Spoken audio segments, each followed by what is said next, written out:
Welcome to People Who Inspire. I'm your host, Mary Drelizak. Today we're going to meet Raecyne Bechtold. She's a Zumba instructor, a mother, and more than anything, she's an authentic woman who is strong inside and out. I can't wait for you to meet her. Let's go. So tell me a little bit about you, Raecyne. Tell me where you were born, raised. Tell me. I was born and raised in South Connellsville. Had the unique experience of being a part of a third-generation African-American family. We were the only black family in South Connellsville for a number of years. My grandparents purchased the home from an African-American lady who was not related to us, and so they lived there.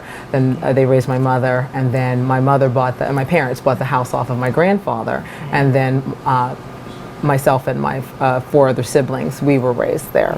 And so it was a great place, just a lot of fun times, a lot of the innocence that the kids unfortunately today don't get to experience, and a lot of lifelong friends from there that I still have to this day. And unfortunately they are saying that I haven't changed much, so I don't know if that's a compliment or not. It's a good thing. I hope. So back in the day too, was it a lot of neighborhood friendships that you had, like just out in the neighborhood? Absolutely. Yeah. You would just go to somebody's house and Yes. hang out, and then Yes. you got bored and went to somebody else's house. You really got to know your neighbor. Absolutely, absolutely. And the older, that's interesting that you say that, because the lady next door to me had a huge influence on my life. Her name was Cassie Ringer, and she was just, very sweet, and she and her husband, they've both passed away, but, you talk about primary influences, these were people that you would walk out of your doorstep and they were there. We shared the same parking lot, kind of deal. And so it was, just there's a love and an affinity there. How did she influence you? Well, I remember her grace and her dignity when dying. She had cancer, and I had moved. I was in my early 20s at the time, and I was living in Philadelphia. I came home. It was one of my last times that I got to see her, and she looked dramatically different from the last time I had seen her. And and she wasn't even letting people come and visit her. But Ray, Ray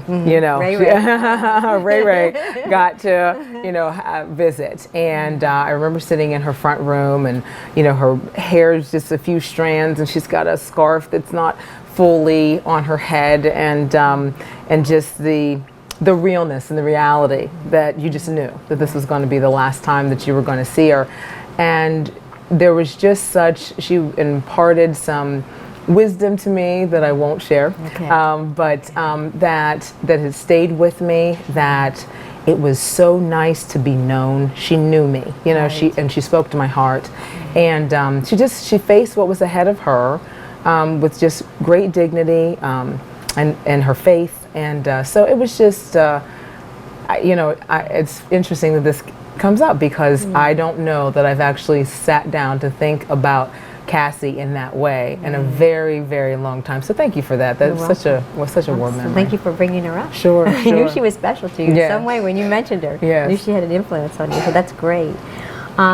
So you were active in high school. Tell me a little bit about that. I was. I probably enjoyed the social aspect of high school more than the academics. That was Connellsville. The Connellsville High School class of 1989. Ooh, Shout out. 89. We just celebrated 30 years, and just it's hard to believe, because some of the things just seem like yesterday. Yeah. But I was involved in music and band. My senior year, I was the drum major. Probably the most significant thing that I remember, and that had such a primary influence, and something I simply thought was just something to fill time during my study halls, was that my aunt at the time, Andrea Michaud, she was an English teacher. And so, she's friends, of course, with the faculty, and they're like, hey, Angie, do you think your niece would like to work with what was called at the time mentally challenged peers during her study halls? And she was like, yeah, let me ask her, I'm sure, So I had, no idea, and I don't have anyone who is, as they call it now, IDD in my family, and so I went. And so, I look back on some of the things I did, very green, but I enjoyed it immensely. What kind of things did you do with them? Like, how did you interact? They had different, one girl, Michelle, I can remember. Matter of fact, I believe, it's so funny, all these memories, the good memories that are coming up. Yeah. I believe her birthday was in the same month as mine. I think she was like even a couple days older than me. And she was in a wheelchair, she was nonverbal. And, but we had these books. And so you would give her choices about, okay, you'd say a sentence and then is the answer this or this, and she would be quiet if that wasn't the answer, and if it was the answer, she'd become very animated and excited. Right. And then that was always nice too, when you'd walk in the door and eyes would light up, and even more so, which was fun, I would walk in the hall and walk past them, because at that time it wasn't the integration so much that there is today. They had their own separate entrance at the end of the hallways, and so you didn't see them very much unless going to lunch and coming back. And so I'd see them, talking with my friends and turn around, oh, hey, Michelle, and then I'd introduce them or whatever. And it was, it was very genuine. It was very natural for me to do, but I could tell that there was a comfort level, a discomfort, with my peers, and then there was the surprise of the teachers who taught them, because it was just so natural, for me too. It's just, there was just something. It wasn't anything that I wanted to hide or be ashamed of. It was just like, it different, so I think I kind of knew what intuitively what differently abled was, before the term even actually existed. So so that, and I elaborated so much on is because later on I had a job in Philadelphia. Great gig. I lived in a $250,000 home, and I only had to work Sunday night through Friday afternoon. And I 4 women in the house. They were all ambulatory. The 3 out of 4 were verbal. Can tell you what you want. You give a lot of self-care. And they had a day program they went to in the daytime, so I could go to the gym and take the company van. And so I'm off from 9 to 3. So you just give them breakfast, get them out the door, feed them dinner. They go to bed on their own. It was great. And you had the whole weekend off. Friday at 3, you're done. Right. Great gig. And one of the perks that I found out about 6 months into the job was I could bring them home, because that was considered, integration, a life experience, right? Okay, so gas, tolls, everything's paid for. Yes. Load 3 out of the 4, because the one mom, she and I are very close to this day. She just didn't like her daughter being out of her sight, so she would always make sure she took her home that weekend.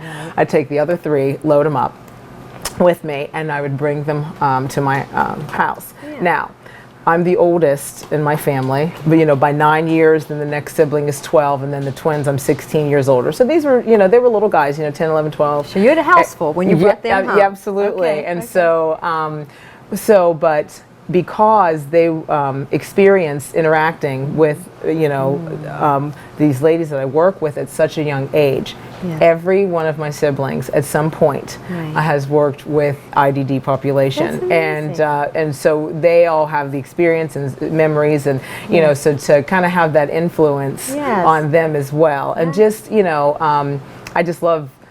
Like my son, I had a birthday party for him, and he was about 5 or so at the time, and my youngest sister brought one of her clients, and whatever, and my kids aren't, so it's just so nice to bring a different dimension, because we think about families and culture and maybe a different race, a different religion, faith, whatever, but we forget, we have nonverbal, people who we don't know what they know for sure, and they, they communicate, they love, they can teach us so much. Absolutely. And the women that you brought home that you were working with, how old were they? They were older than me. Okay. Yes.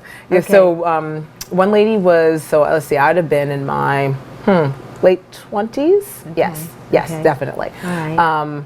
And maybe it was early 20s. I'm not sure, but at any rate, so they were like 15 to 20 years older than me. Okay, yeah. Okay. So, matter of fact, here's a cute story. So, you had to keep your eyes on them at all times. Okay. I think I've passed the statute of limitation. I hope that I won't get child line for this. At any rate, so we are in, I think it was Uniontown. And so I have, actually it was 2 ladies with me at that time, and my twin brother and sister who were 16 years younger than me. So they were hungry, and one of the ladies was nonverbal. And so I said, I need to go to one store. So I went to the store with my brother, and I told my sister, who was 12 at the time, I think, they were both 12, to McDonald's, and same parking lot or whatever. And I said, you know, just point to something on the menu, like speak it out. I said, Karen will tell you yes or no. You'll be able to figure out. Okay, so, you know, they come back. I said, hey, my sister's name is Kendra. I said, hey, Kendra, how did you do? And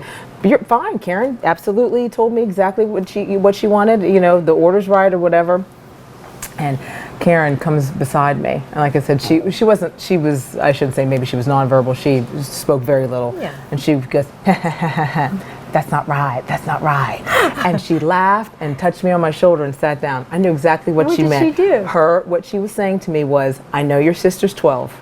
She is not 18. She should have not taken me to that McDonald's by herself, and you're busted. And so I fell out laughing. I said, Karen, I said, are you sitting here telling me because you know that she's not 18 and I let you go to the event? And she says, that's not right, that's not right. You know, so my siblings and I to this day will, you know, and something comes up that we're doing this wrong, we'll say, that's not right. So those are the, you know, that's stories. Awesome. Yeah, that's awesome. She was just part of the family. It was, and you know, and just totally, and I love that, you know, you know, that she would just bust me about that. How long were you with that group? 4 years. 4 years old. Yeah. Definitely family. Yeah, very much so. Definitely. Very much now, so. to get there, so that's interesting because you were working with the population that was very similar to what you had worked with in high school. But in between there, you went to college? I did. And what did you go for? Geneva College, speech communication. Okay. Yes, yes. I started out, I wanted to do speech pathology, and I was like, well, speech communication is a little easier, so let's do it. It's not terrible, but yeah, but yeah. So that's how I ended up with that. So I was just, you know, I just wanted to, you know, wanted to graduate and kind of move on with life. Very so, good. That's awesome. That's awesome. And so I know that you're a mom, and so we'll talk about that. But something happened a couple of years ago, a few years ago actually, and I want to know, it was a life-changing event for you, and it happened at a high PAL. So tell me a little bit about that. Well, I had reconnected with a friend of mine that I hadn't been in touch with for 20 years. And so it was the day before my 46th birthday. And so we decided to go on a pedal and paddle. And so 9 miles of pedaling, it was great. We got onto the water, and we ended up having an incident. Now let me just back up a little bit. It had been raining a lot prior to that, so I called that morning and asked the place, you know, is it, you know, we are beginners, or is it even still going to happen, you know? And so, you know, they said yes, and so it was supposed to take, I believe, goes from like maybe we should take a minimum of an hour and a half to like maybe 3 hours or something like that, depending on the current.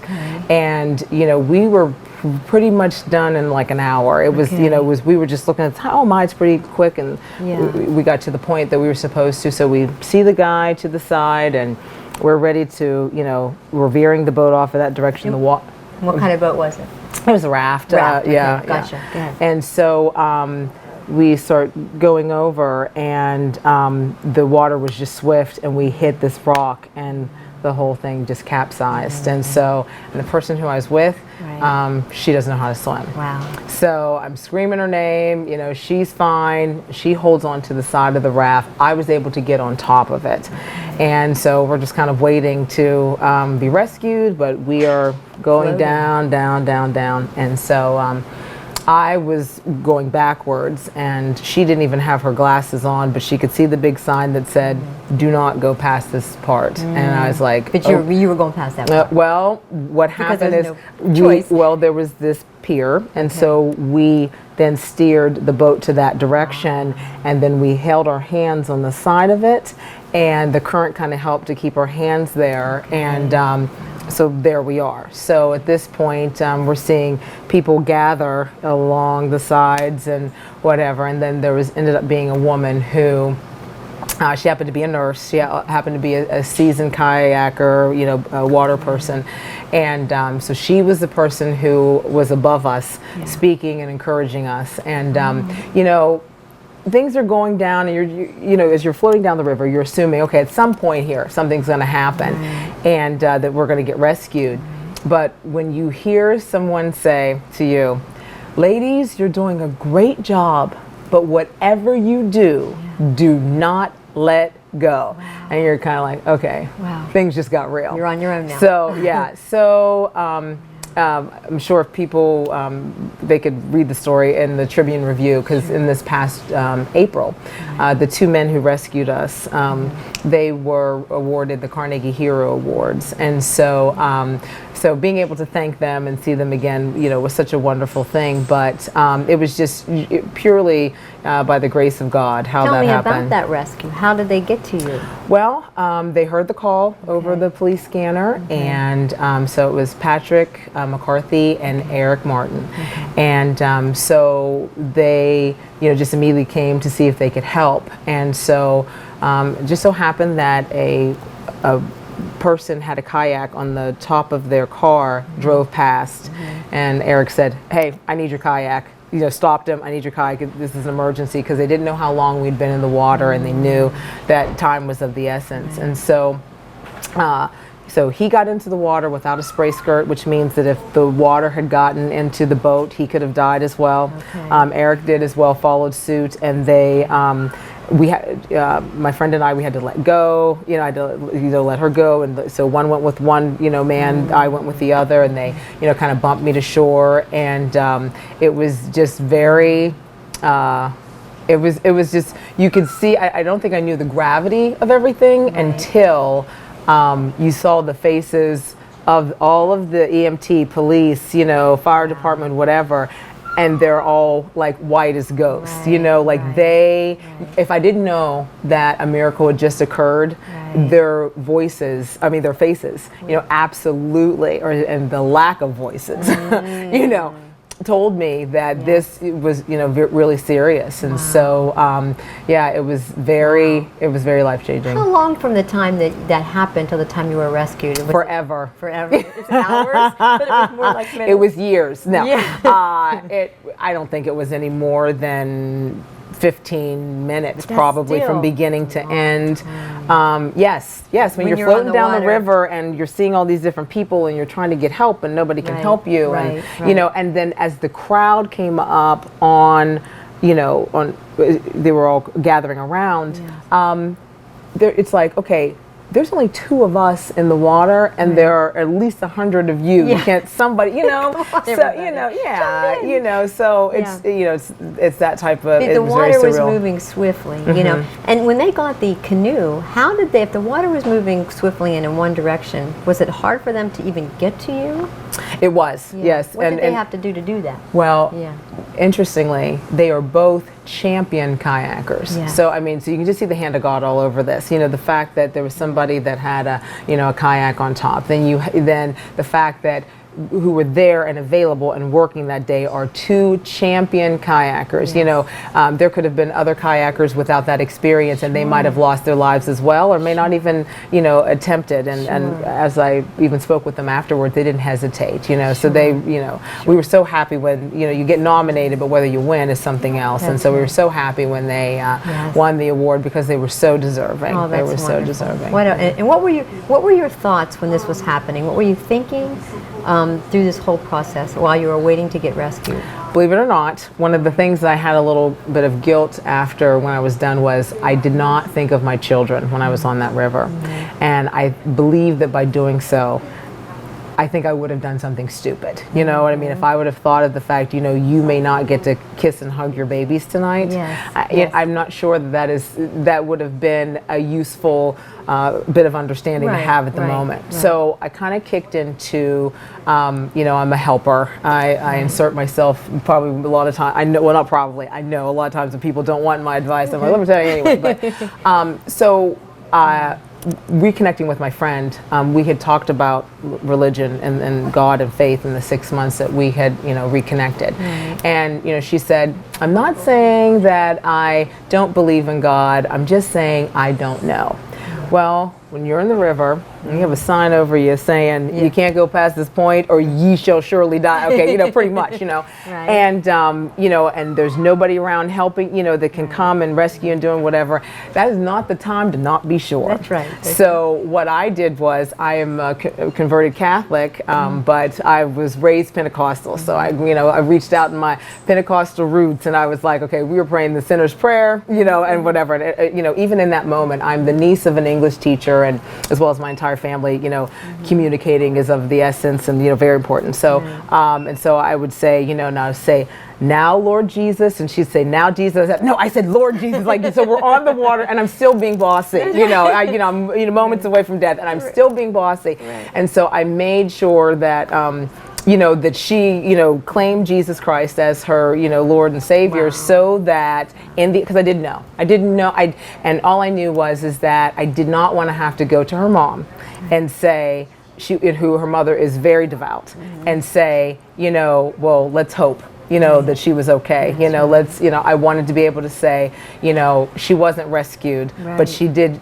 claim Jesus as her own. She was certain. Wow. And so that was that's amazing. That's a life-changing experience for both of you. Yes, it was. And then it even was. after that, I'm sure your friend. Oh my goodness, that's amazing.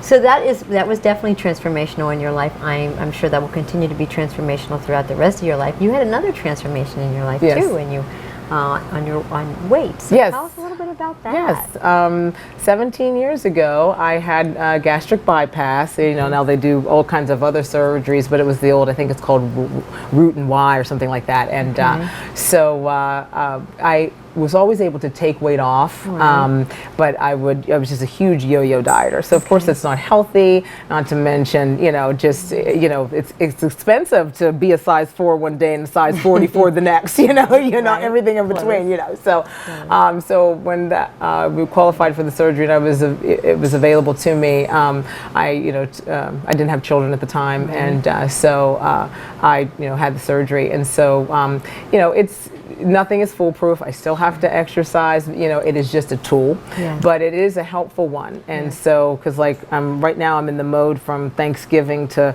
Christmas, and for whatever reason I just don't feel like doing a whole lot of things. So that so that would be a time that I could easily put on 20 pounds or something. And because those that have issues with their weight, that the more quickly you put it on, the more quickly, you can take it off, but it go back and forth. So it's just been nice to kind of be a nice, steady weight. So even when you had the surgery, even way back then, did you have to do a lot of exercise along with that? Did it just come off because of the surgery? And you've had to keep it off all these years. So I listened carefully to what was recommended, and they were saying from the very beginning, make sure that you're just doing the right things and exercising, drink, the water, whatever. I think the other thing that the few people that I knew at that time who had the gastric bypass surgery, I felt like you could look at them and see that they had, and that just kind of the excess skin and sagginess, and I still have that as well. But I just thought, I think I was so it was like 32, 31 at the time. So I was like, I'm not a spring chicken, but at the same time, there should be enough elasticity in my skin that I can make the best of it. So why not, And so that was kind of the attitude that I had, and and then.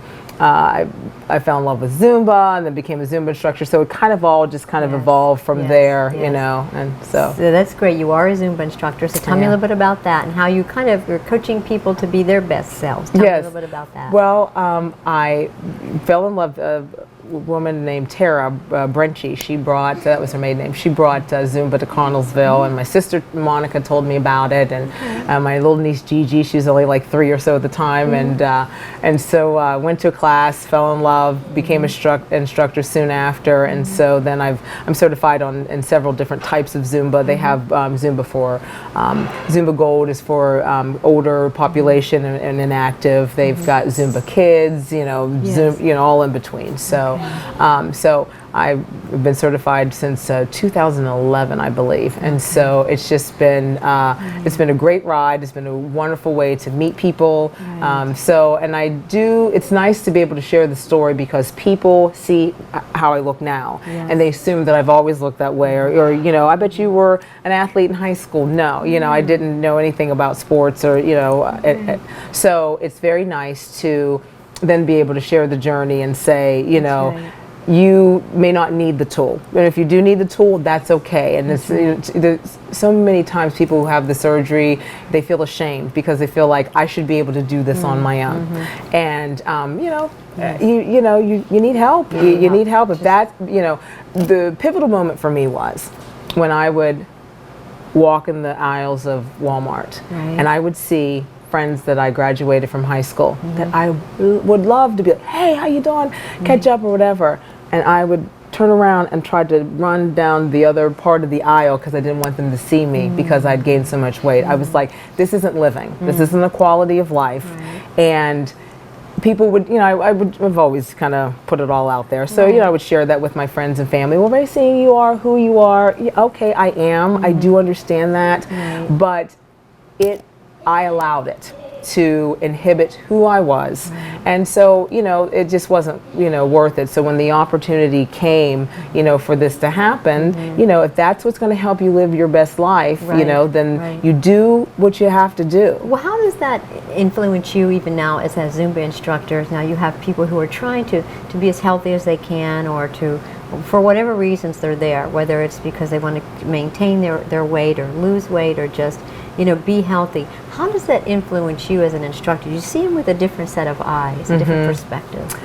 Well, I try to relate, you know, to them on the level where they're at. I don't necessarily tell them my story.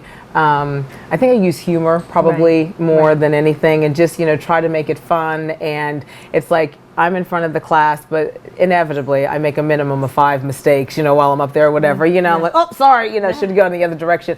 And just, you know, it's okay, you know, yes, it's your first class, or yes, you may feel self-conscious, or, you know, but it's okay, you know. So that's, I try to bring a playfulness and just, listen, we're here, we're moving, you know, that's half the battle. And you've won. You know, you chose not to stay home, or you chose not to do something, and you know, and you took a step out for your health. Right. So, it is fun. And Zumba is a ton of fun. And I've been, and Raecyne, Zumba class. She's so good. And it's a ton of fun. You can't do anything better than going to Zumba. If you're having a bad day, you won't be having a bad day anymore.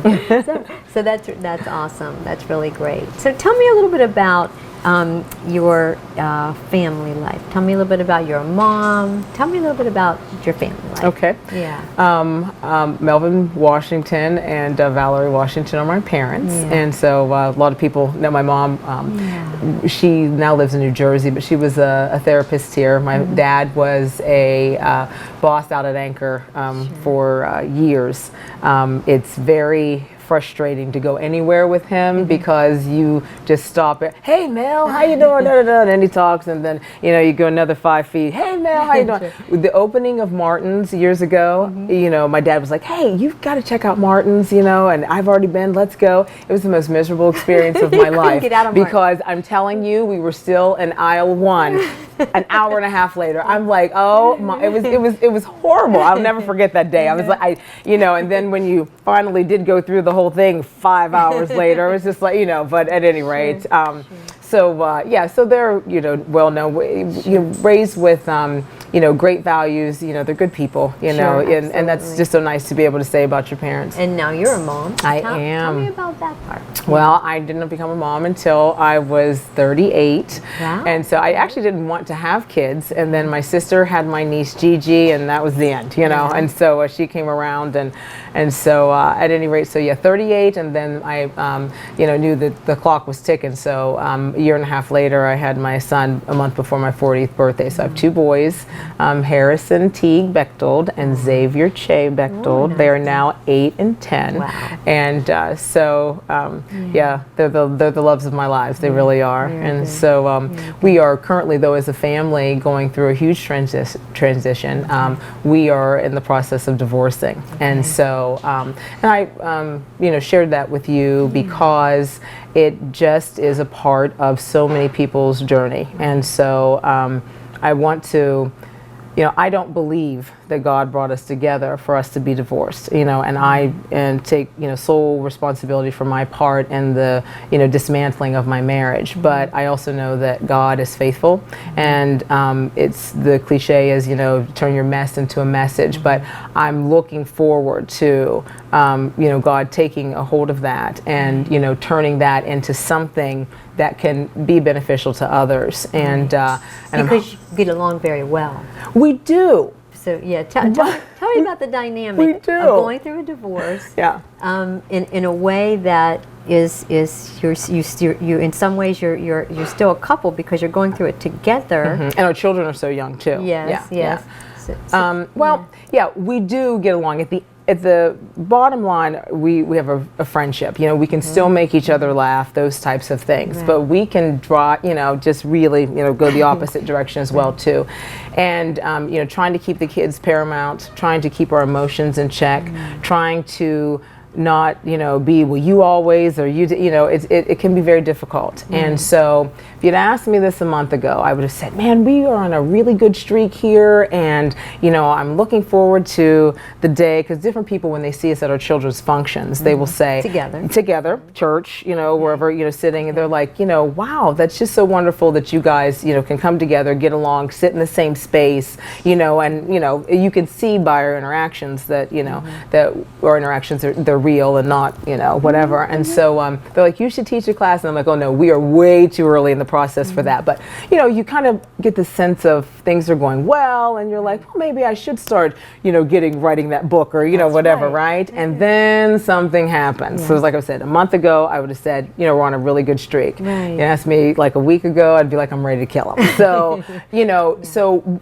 I, what it does is it kind of brings everything back into focus, those times you realize it has nothing to do with, how well I'm doing with therapy or how well I am just, am I, using these soft skills or whatever. It brings you back to Christ, it brings you back to say, Lord, I need your help with this, and to be, I just particularly having turned Catholic, there is a part of me that's like, okay, maybe, what's the word? Stereotypically, that Catholics divorce, no, so it's like, okay, so it's bad enough I turned Catholic, right? And then 5 years later I'm into it and I'm like, hey, I'm out with my marriage, and it's just like, are you kidding me? And of course my family, the parts of my family who do not want me to be Catholic, well, that's why she's, she turned Catholic, so I feel like I'm not being a good representative, so there can be a lot of shame and that comes with that, but I am what I am. I tried as hard as I could. I know, what I know. And I'm still working out that journey and that process. Right. But, I'm able to just, I just know that, we're going to be used somehow, with this, and I know that we're not alone, and so I think that's kind of, where my background and personality and things like that, that I do look forward to the time that, I can share that with others, and it just, like I said, it brings the perspective back to Christ. It lets you know that it's not of your own doing, that it's what you have to look to Him for your help to move forward. Right. And so and to just navigate this whole thing, and just to to trust Him and those sorts of things. So last night my children had a chorus concert, and I got there before he did, and there happened to be a seat beside me. He's like, is it okay for me to sit here, or do I need to? I was like, no. And he said, he goes, I assumed so, because it was kind of the first bit of contact that we'd had since our last conflict. And he said, if we can't sit together at our children's functions and at church or whatever, what else can we do? And so, and I was telling him stories, whatever. And so, but then, having to, I said they were going out to dinner, and he invited me to go with them. And I said, I think we need small amounts of positive interaction for a while before we sit down and break bread again, you know.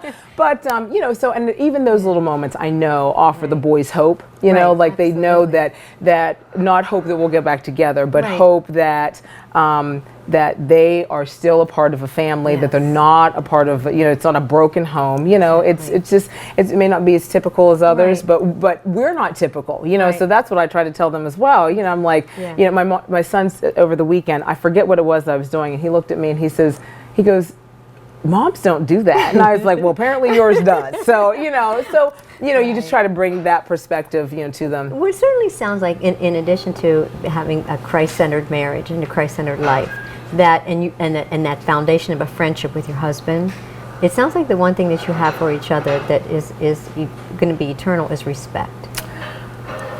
It would seem so. I guess there is some foundational, fundamental respect. I would have to say that there is. I just think that we're able to look and say there was a reason. Like my kids, I'll tell them all the time, I still love your father. I married him for a reason. Those types of things. It wasn't. Some people, unfortunately, as we know, they're pregnant or they feel forced or whatever. And that wasn't the case. I was 32 when I got married. And we didn't have our first child until 6 years later. So, and that's, which is difficult as well too. It's I think I'd feel better. Settled in. Well, but I think I'd feel better about the divorce if I was young and and I was only 26 getting divorced. And got married at 18 or something. You kind of but it's just like, okay, I was 32, So those are the types of things, that I don't mind, kind of laying it all out for. But but that respect factor, that is what we are, that's the goal for both of us, because in order to teach respect to our children, we have to role model it. And, education starts in the home, and we have to role model it for our children and just for ourselves as well. Absolutely. So you are right that there is a respect, but it has certainly been lost. Right. And but we are working very hard, individually and together, to show that respect. And if no other reason, to be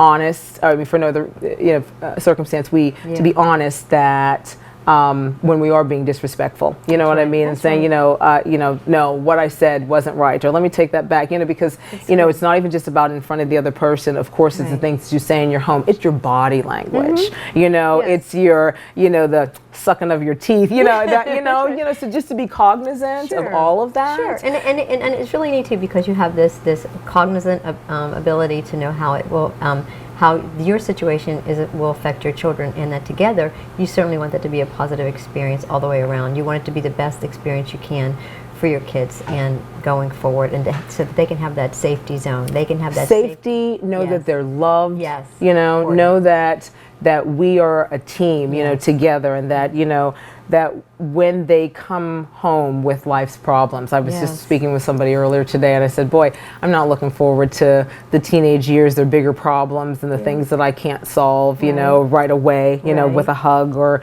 a treat or something like that, words of wisdom, to know that together they have both of us, to turn to when they find out, unfortunately, just that people are mean and, life is cruel and it isn't fair, and you work hard for something and, and it just may not happen, so that's very important to both of us. And I think that's a point that we'll probably wrap up with, but I know growing up that I knew that no matter what happened on the outside, I could go back home to a loving home.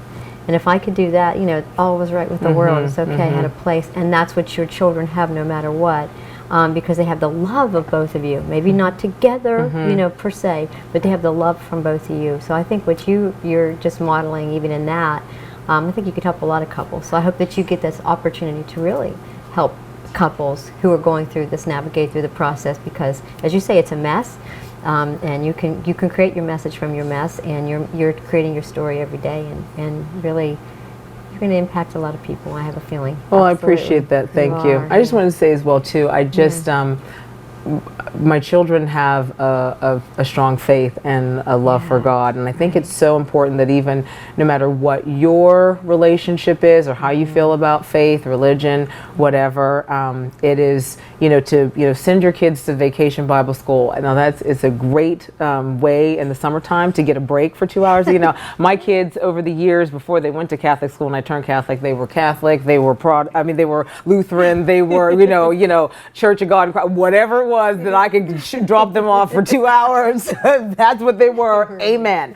So, I think though that foundation, they need to know that there's something outside of themselves, and so that, because the world is just so, as the older they get and they realize, the Santa Claus isn't real and that kind of, and so they, those are the types of things they need to hold on to. And so, that's what's nice too, because sometimes neither of us have the answer. Sometimes I'm too angry to even look for the answer, to be quite honest with you, and to be able to say, I don't know right now, but can we just pray about it, And so, and they'll pray about it, or whatever. And so that's just very important. So I just wanted to, I'll speak for myself.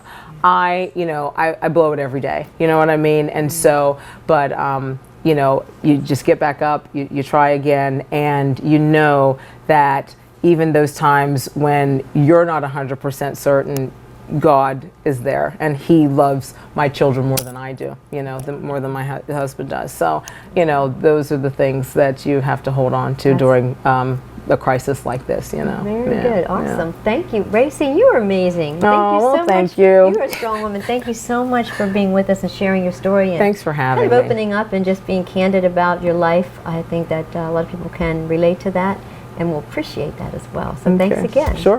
Okay. As Raecyne shows, what happens to you doesn't define you. It really is how you respond that does. Life is a journey. It doesn't always go the direction that we think it's going to go. But those twists and turns and the faith that you have in the process and the way that you respond can make that journey a very sweet one indeed. Being strong from the inside and out, that's what Raecyne is. She's as authentic as they get. And we're so glad that she could be with us today. Thanks so much for watching.